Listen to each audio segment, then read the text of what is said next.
خوش نصیب لوگ وہ جن کو نصیب ہو صحبت اللہ۔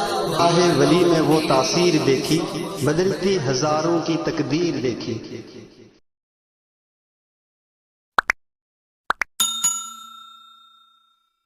الحمد لله وكفى وسلام على عباده الذين اصطفى خصوصا على أفضلهم وخاتم النبيين وعلى آله وأصحابه وبارك وسلم تسليما كثيرا كثيرا،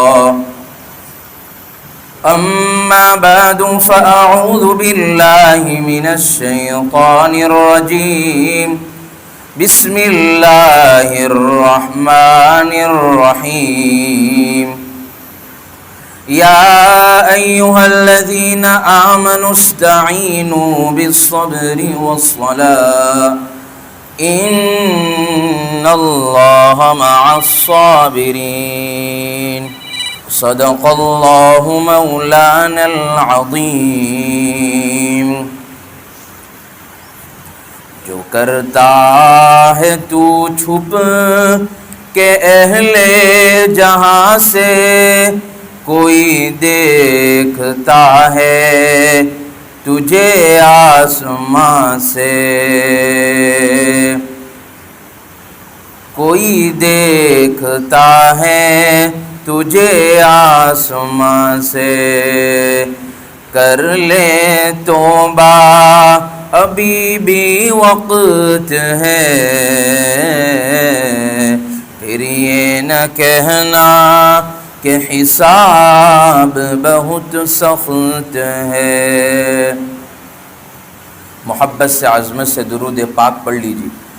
اللہم صل علی سیدنا محمد وعلی آل سیدنا محمد وبارک وسلم۔ اللہم صل علی سیدنا محمد وعلی آل سیدنا محمد وبارک وسلم۔ بزرگان محترم، برادران عزیز نوجوانوں،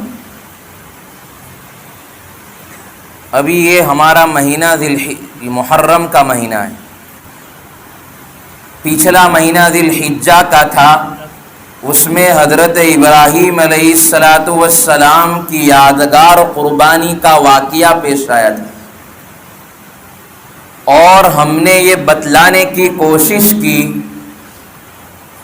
کہ اللہ ہمارا دین، ہمارا جان، ہمارا مال تجھ پر قربان ہے،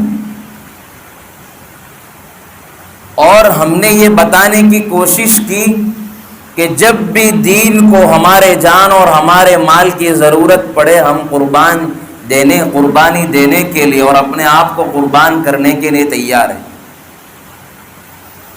تو محرم الحرام کا یہ مہینہ ہے، اور یہ اس کے پہلے جتنے بھی مہینے گزرے ہیں سب مہینے جو ہے محترم ہیں، لیکن خاص طور پر 4 مہینے کا ذکر آتا ہے، وہ بڑے احترام والے، بڑی عظمت والے۔ وہ کون کون سے ہیں؟ ذی القعدہ، ذی الحجہ، محرم الحرام اور محرم اور ماہ رجب، یہ 4 مہینے بڑے محترم ہیں، اور اس کا احترام اور اس کی عظمت زمانے جاہلیت سے ہوا کرتی تھی، اور الحمدللہ اب بھی اس کا احترام اور اس کی عظمت باقی ہے۔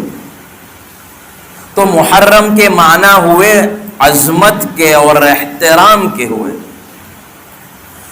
حدیث پاک میں حضور پاک صلی اللہ علیہ وسلم نے فرمایا، شہر اللہ المحرم اللہ کے نبی پاک صلی اللہ علیہ وسلم نے اس کی عظمت کو، اس کی بڑائی کو بیان کرنے کے لیے اور اس کا احترام بیان کرنے کے لیے حضور نے حدیث پیش کی کہ یہ اللہ کا مہینہ ہے اور احترام والا مہینہ ہے. جب اللہ تبارک و تعالی اپنی طرف نسبت کر دے تو اسے اس کے احترام اور اس کی عظمت کی تو کیا بات ہے. اللہ نے خود فرمایا یہ محرم کا مہینہ میرا مہینہ ہے، شہر اللہ المحرم. اور قرآن کریم کے اندر اللہ خود فرماتے منہا اربعۃ حرم.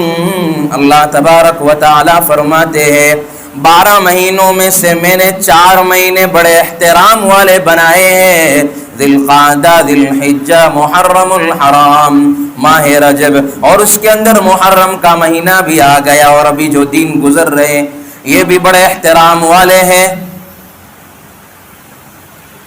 تو اس کا احترام اور اس کی عظمت اللہ تبارک و تعالی خود بیان کرتے ہیں. اب اس کے اندر ایک دن آتا ہے جس کو عاشورہ کہا جاتا ہے. عاشورہ کے معنی ہے 10 کے، 10 کے. یہ عربی کا لفظ ہے عاشورہ، اور اگر اردو میں بولا جائے تو 10 ہے اور انگلش میں بولا جائے تو 10 ہے. اور اس 10ویں دن کی جو ہے بڑی فضیلت ہے. یہ ابھی کا مہینے کی فضیلت نہیں ہے. اس 10ویں دن کے اندر دنیا کی پیدائش کے بعد سے 10 نبیوں کو عظیم واقعات پیش آئے تھے، اسی لیے اس کو عاشورہ کہا جاتا ہے. اور 10ویں دن کے روزے کی بھی بڑی فضیلت ہے. حدیث پاک میں حضور پاک صلی اللہ علیہ وسلم سرکار فرماتے ہیں کہ اگر کوئی شخص 10ویں دن کے اندر روزہ رکھے تو اللہ تبارک و تعالی گزشتہ سال کے جتنے چھوٹے گناہ ہیں سارے گناہوں کو اللہ معاف فرما دیں گے. اب بڑے بڑے گناہ ہیں وہ تو جو ہے اللہ تبارک و تعالی کے یہاں توبہ کرنے کے لیے جب تک ہم توبہ نہیں کریں گے وہاں تک تو قبول نہیں ہوگے. حقوق العباد ہے، جب تک بندوں کے حق کو معاف نہیں کرایا ہوگا وہاں تک اللہ بھی معاف کرنے والا نہیں. اس لیے 2 چیزیں، حقوق اللہ اور حقوق العباد. اگر بندوں کے حق اگر آپ دعاؤں کے ذریعے سے معاف کراؤ گے تو کبھی بھی معاف نہیں ہوگے، چاہے تہجد پڑھنے والا ہو، روزہ رکھنے والا ہو، عبادت گزار ہو، کوئی بھی ہو، اس کے لیے ضروری یہ ہے کہ وہ بندوں کے پاس جا کر معاف کرائے. اور حقوق اللہ تو اللہ تبارک و تعالیٰ کے یہاں تو معافی کی گنجائش بھی ہے، اللہ معاف کر سکتے ہیں. بڑے بڑے شرابی کو، بڑے بڑے کبابی کو اللہ نے معاف کر دیا. ایک بنی اسرائیل کی جو ہے ایک عورت تھی، پوری زندگی وہ بدکار عورت تھی، اس نے جو ہے پیاسے کتے کو پانی پلا دیا، اللہ نے معاف کر دیا. لیکن حقوق العباد، بندوں کے حقوق، جب تک ہم ان کے حقوق ادا نہیں کریں گے وہاں تک اللہ معاف کرنے والے نہیں ہیں. اب بات یہاں چل رہی تھی کہ جہاں جہاں بڑے بڑے واقعات پیش آئے اور اس میں ایک واقعہ نواسہ رسول حضرت سیدنا حسین رضی اللہ تعالیٰ عنہ کی شہادت کا واقعہ پیش آیا. اب لوگوں نے یہ سمجھ لیا کہ محرم کا مہینہ صرف حضرت حسین کی شہادت کے علاوہ کچھ ہے ہی نہیں. حالانکہ اس کی عظمت تو دنیا کی پیدائش سے اللہ تبارک و تعالیٰ نے رکھ دی ہے، اس کی عظمت، اس کی بڑائی. اب یہ ہے کہ اس دن کے اندر اللہ معاف فرمائے. ہمارے 10 دن ایسے بگاڑ اور ایسے گزرتے ہیں، اللہ معاف فرمائے. ہم ایسی حرکتیں کر ڈالتے اس سے اللہ کا غضب ضرور ہم پر اترتا ہے. تو یہ مہینہ جو ہے دنیا کی پیدائش سے محترم ہے اور عظمت والا ہے. عاشورہ کے روزے کے بارے میں حضور پاک صلی اللہ علیہ وسلم مکہ کے اندر بھی وہ عاشورہ کا یعنی 10ویں دن کا روزہ رکھتے تھے. جب مدینہ حضور پاک صلی اللہ علیہ وسلم آئے تو وہاں مدینہ کے اندر بھی حضور پاک صلی اللہ علیہ وسلم روزہ رکھتے تھے. اب حضور نے یہ یہودیوں کو دیکھا, کرسچنز کو دیکھا کہ یہ بھی روزہ رکھ رہے, تو ان سے وجہ پوچھی کہ آپ کیوں روزہ رکھ رہے ہو. اس سے ایک بات معلوم چلی کہ ہر امت کے اندر روزہ ہے, ہر برادری کے اندر, ہر قوم کے اندر, ہر مذہب کے اندر روزہ ہے. طریقے صرف الگ الگ ہیں. مسلمان بھی روزہ رکھتا ہے, کرسچنز بھی روزہ رکھتا ہے, بدھسٹ بھی روزہ رکھتا ہے, جین بھی رکھتا ہے. وہ اپواس کی شکل ہے لیکن روزہ ہے. قسمیں اور طریقے الگ الگ ہے لیکن روزہ بہرحال ہر ایک کے اندر ہے. روزہ ہر مذہب کے اندر رکھا گیا ہے. تو اب اللہ کے نبی پاک صلی اللہ علیہ وسلم نے پوچھا کہ آپ کیوں روزہ رکھتے ہو. تو حضور نے بڑے پیار اور انہوں نے بھی بڑے پیار سے جواب دیا, ہم اس مہینے کے اندر اور اس دن کے اندر ہم روزہ اس لیے رکھتے ہیں کہ اس دن کے اندر اللہ نے حضرت موسیٰ علیہ السلام کو فرعون کے شکنجے سے اور بنی اسرائیل کی قوم کو اللہ نے جو ہے اس دن کے اندر فرعون کی شکنجے سے, فرعون کی ظالمانہ حکومت سے اللہ نے اس کو نجات عطا فرمائی تھی. اس لیے ہم شکرانے کے طور پر روزہ رکھ رہے. اس لیے ہمارے دین کے اندر پھر اللہ کے نبی پاک صلی اللہ علیہ وسلم نے فرمایا نحن احق بموسیٰ. ہمارا دین بڑا معتدل ہے. ہمارے دین کے اندر تعصب نہیں ہے کہ بھائی اگر غریب ہو تو اس کے لیے اگر الگ احکام, اگر کوئی مالدار ہو تو الگ احکام, کوئی بزنس مین ہے اس کے لیے الگ احکام. نہیں, ہر ایک کے لیے ایک ہی احکام ہے. کوئی کسی کے لیے چاہے کروڑ پتی ہو یا روڑ پتی ہو, ہر ایک کے لیے ایک ہی احکام ہے. شریعت کی نگاہ کے اندر دیکھا جائے گا کہ یہ 5 وقت کی نماز پڑھ رہا ہے تو شریعت کے مطابق یہ نمازی. اگر وہ مالدار ہے, وہ نماز نہیں پڑھ رہا ہے, تو شریعت کے اعتبار سے وہ بے نمازی ہے, چاہے جتنا بھی مالدار ہو. اب یہ شیعہ بیچ میں آ گئے. اب انہوں نے جو ہے محرم کے مہینے کو غم کا مہینہ بنا دیا. اب ہماری قوم کتنی بیوقوف ہے, ہماری قوم یہ سمجھتی نہیں ہے کہ حضرت حسین کی شہادت کا واقعہ پیش آیا, اس کا بھی ہمیں غم ہے, ہمارا بھی کلیجہ اوپر آتا ہے. کیونکہ حضور کی نسبت کی بنا پر, حضور کے نواسے کی بنا پر ہمیں بھی بہت زیادہ غم ہے, ہمیں بھی جو ہے تکلیف ہے. اس دن کے اندر شہادت ہوئی تھی, ہم بھی مانتے ہیں, لیکن حضرت حسین کی شہادت سے ہمیں کیا سبق ملتا ہے, محرم سے ہمیں کیا سبق ملتا ہے, وہ ہماری قوم اس سے پیچھے ہے. حضرت حسین کی شہادت سے سب سے بڑا ہمیں سبق یہ ملتا ہے کہ حضرت حسین نے حق کو قائم کرنے کے لیے, حق کو جو ہے باقی رکھنے کے لیے یزید کو مٹایا تھا, یزید کو ختم کیا تھا. اور حضرت حسین نے ہمیں یہ پیغام دیا تھا, میں نے اپنا جان, اپنا مال, اپنے گھر, تمام چیزوں کو میں نے قربان کر دیا یہ حق کو قائم کرنے کے لیے. اگر تمہیں بھی, اگر تمہارا دین تمہیں یہ کہتا ہے کہ تم اپنا جان, اپنا مال, اپنا جائیداد, اپنے بیوی بچے کو قربان کرنا ہو تو تیار ہو جاؤ. حق کو قائم کرنے کے لیے, اللہ کے لیے, اللہ کے رسول کے لیے تمام چیزیں قربان کرنے کے لیے تیار ہو جاؤ. یہ حضرت حسین کی شہادت ہمیں یہ پیغام دیتی ہے, حق کو قائم کرنے کے لیے, باطل کو مٹانے کے لیے. صرف حضرت حسین کی شہادت ماتم منانا یہ اصل نہیں ہے, اس کی کوئی اصل ہے ہی نہیں. اگر کوئی بے نمازی ہے, نماز نہیں پڑھ رہا ہے, تو اس کے دل کے اندر یزید بیٹھا ہوا ہے, کیونکہ یزید بھی بے نمازی تھا. اور کوئی شراب پی رہا ہے تو اس کے دل کے اندر یزید بیٹھا ہوا ہے. کتابوں میں لکھا ہوا ہے کہ وہ شرابی تھا, کبابی تھا, جواری تھا. تو ہم کس کے پیچھے چل رہے ہیں؟ ہم تو حضرت حسین کی شہادت کی بات کر رہے ہیں, اور ہم کیا کر رہے ہیں؟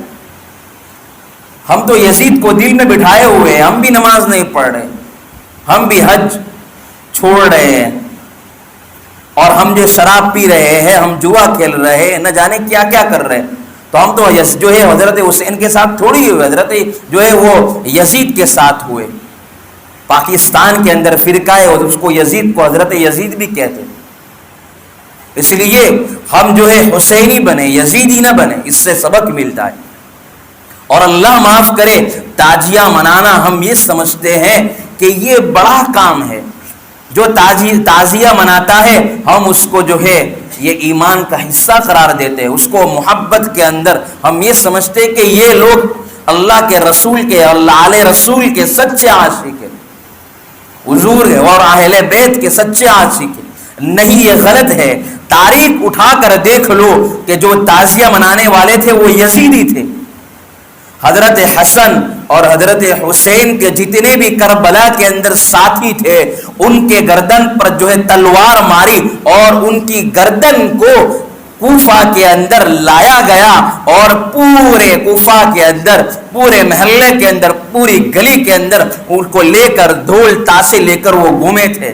تو یہ یزیدی ہوئے، حسینی تھوڑے ہوئے.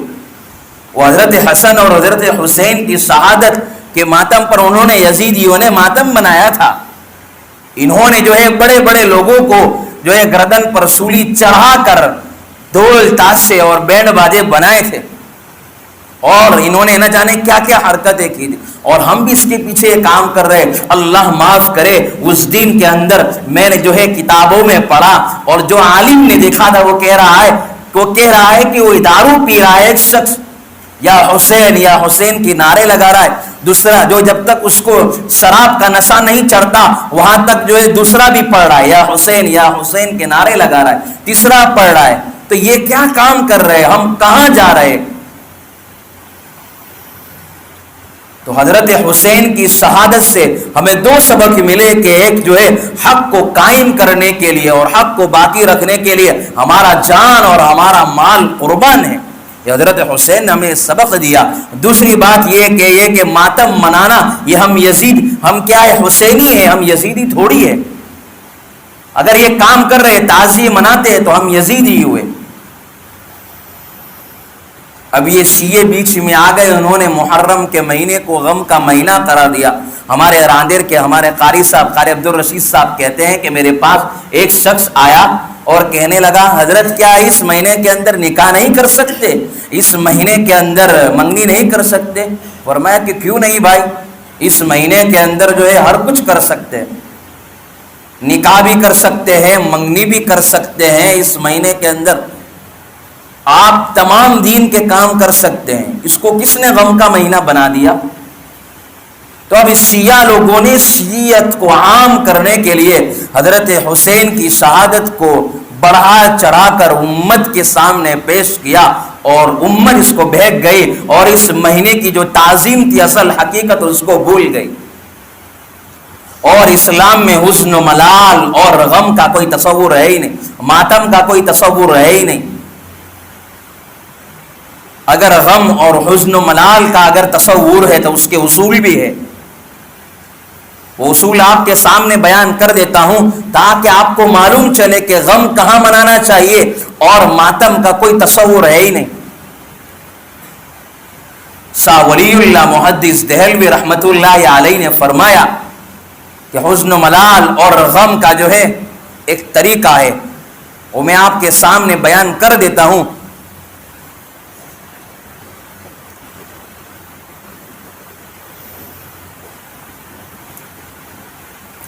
قرآن کریم کے اندر سب سے زیادہ زور اخلاق پر دیا گیا. اخلاق بہت بڑی چیز ہے. کوئی ہم سے توڑے تو اس کے ساتھ جوڑو، جو ہم سے جو ہے بدسلوکی کرے اس کے ساتھ اچھائی کا معاملہ کرو. یہ اسلام ہمیں پیغام دیتا ہے، یہ حضور کی تعلیم ہمیں دیتی ہے. کوئی ہمیں گالی بول جائے تو حضور تو ہمیں کہہ رہے ہیں کہ جو آپ کو گالی بول رہا ہے اس کے ساتھ اچھے اخلاق سے پیش آؤ. شاید یہ ہمارے اخلاق کو دیکھ کر وہ جو ہے اسلام کو جو ہے کہے کہ اس کا اسلام صحیح طریقے سے. تو اس کے اصول پہلے قرآن کریم سب سے زیادہ زور اخلاق پر دیتا ہے، اخلاق کو درست کرنے کے لیے. قرآن کریم کے اندر اللہ فرماتے ہیں فَاذْكُرُونِي أَذْكُرُكُمْ وَاشْكُرُوا لِي وَلَا تَكْفُرُونَ. پہلا نمبر اخلاق کو درست کرنے کے لیے ذکر اللہ، اللہ کی یاد, اللہ کا دھیان, اللہ کا استحضار. اللہ ہمیں دیکھ رہے, غلط کام کر رہا ہوں اللہ دیکھ رہے, میں 2 نمبر کا کام کر رہا ہوں اللہ دیکھ رہے, میں کسی کے حق کو مار رہا ہوں اللہ دیکھ رہے, بندوں کے حق کے مار رہا ہوں اللہ مجھے دیکھ رہے, میں شراب جو ہے نماز چھوڑ رہا ہوں اللہ دیکھ رہے. اس لیے ذکر اللہ, اللہ کا دھیان, اللہ کا استحضار, اللہ ہمیں دیکھ رہے. اور دوسری چیز یہ ہے کہ دعا, اخلاق کو درست کرنے کے لیے نمبر 2 ہے دعا. وَإِذَا سَأَلَكَ عِبَادِي عَنِّي فَإِنِّي قَرِيبٌ. اللہ کہتے ہیں تم بندوں کے پاس مت مانگو, میرے پاس مانگو. اگر تم میرے سامنے جھولی پھیلاؤ گے میں تمہاری جھولی کو بھر دوں گا.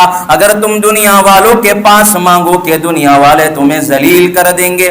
اگر تم میرے سامنے عاجزی کے ساتھ مانگو گے اللہ کہتے ہیں میں تمہاری جھولی کو بھر دوں گا, کسی کے سامنے بے عزت نہیں کروں گا.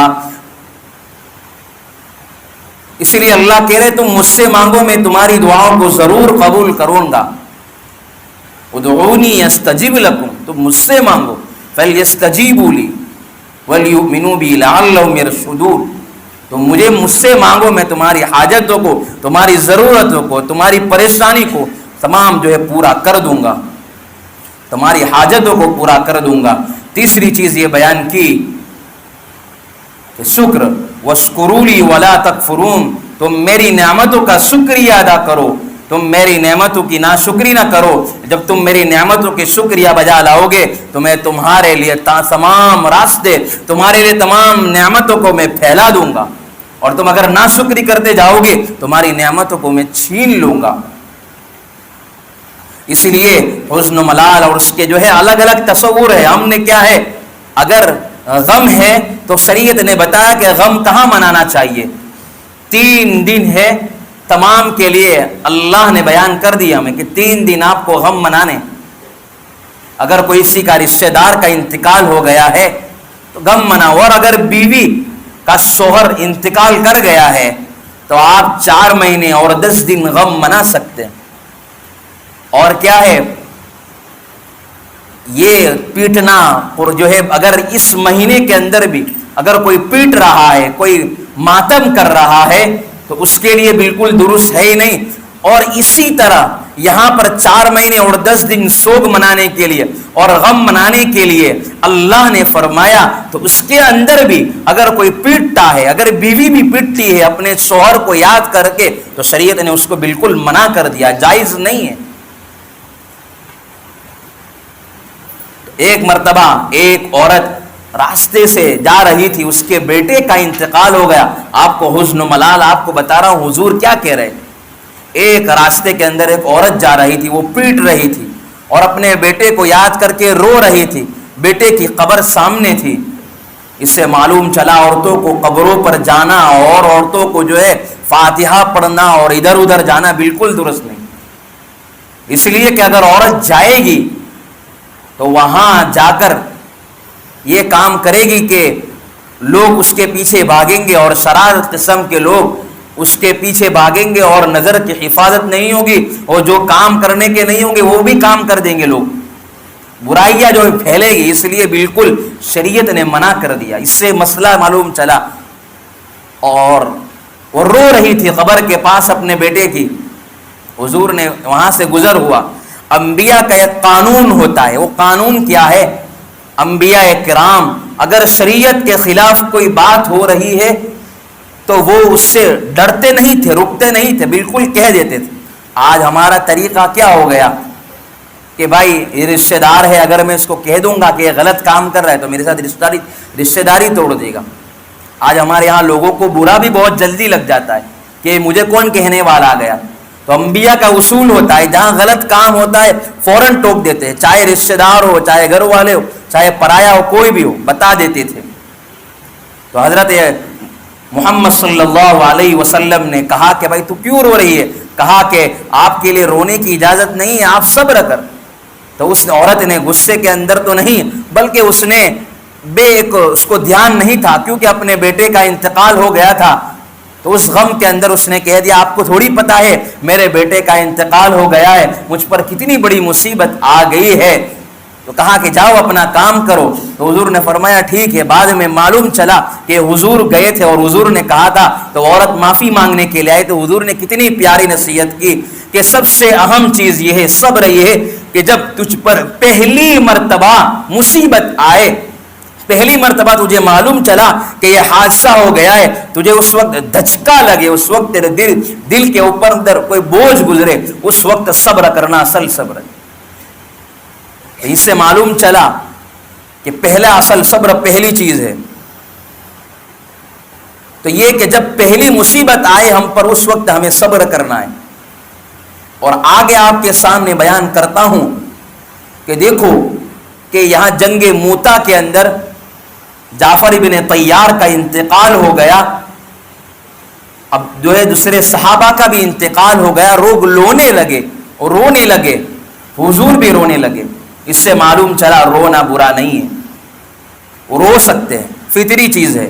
نمبر 2, حضور نے کہلوایا حضرت جعفر کے گھر میں آپ کے جو ہے شوہر کا انتقال ہو گیا, آپ کے گھر والوں کا انتقال ہو گیا, وہ بھی رونے لگے. تو حضور نے کہا میں تمہارے غم میں شریک ہوں. اس سے معلوم چلا غم میں شریک بھی ہو سکتے. یہ ہے طریقہ, یہ شریعت نے بتایا. آپ غم جو ہے آپ رو سکتے ہیں, آپ غم میں شریک بھی ہو سکتے ہیں. اب دیکھیں کہ حضرت محمد صلی اللہ علیہ وسلم کے بیٹے کا انتقال ہو گیا, حضرت ابراہیم کا انتقال ہوا. تو حضور رو رہے ہیں. عبد الرحمن بن عوف نے کہا کہ حضور میں آپ کو دیکھ رہا ہوں روتا ہوا, آپ کے آنکھ میں سے آنسو آ رہے. تو کہا کہ میں رونا کوئی بری چیز نہیں ہے, فطری چیز ہے.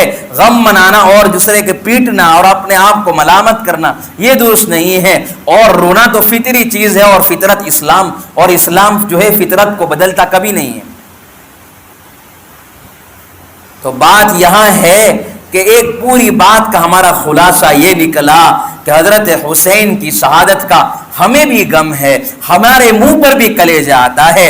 اور اگر یہی غم مناتے رہو گے, ماتم مناتے رہو گے, تو ایسے ہزارہ صحابہ انتقال کر گئے. حضرت کتنے اولیاء اس کا انتقال ہو گیا, کتنے. اگر یہی کرتے رہو گے تو ہم دین کا کام کب کریں گے, ہم کب جو ہے اس فلدلدل سے کب نکلیں گے.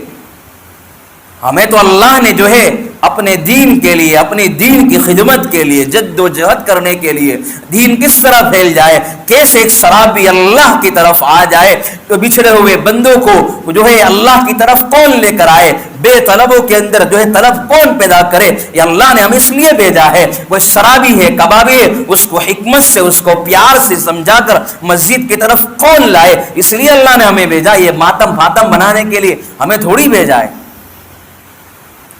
اور دوسری بات یہ ہے کہ اس دین کے اندر ہم ہماری عورتوں کو بھی, ہمارے بچوں کو بھی اس ماتم کو دیکھنے سے, اس تعزیوں کو دیکھنے سے بچایا جائے. کیونکہ اس دن کے اندر روزہ رکھا جائے, اس دن کے اندر اللہ کی عبادت کی جائے. اگر ہم ماتم دیکھنے کے لیے جا رہے, اب ہماری عورتوں کو بھیج رہے ہیں, ہم سبیل پلا رہے ہیں, لوگوں کو نہ جانے کیا کیا ہم جس خرافات کر رہے, ہم اس میں شریک ہوئے تو ہم سمجھ لے ہم حسین کے ساتھ نہیں, ہم تو یزید کے ساتھ ہے. کل قیامت کے دن حضرت حسین ہمارا دامن پکڑ لیں گے کہ تم تو کس کے ساتھ کھڑے تھے.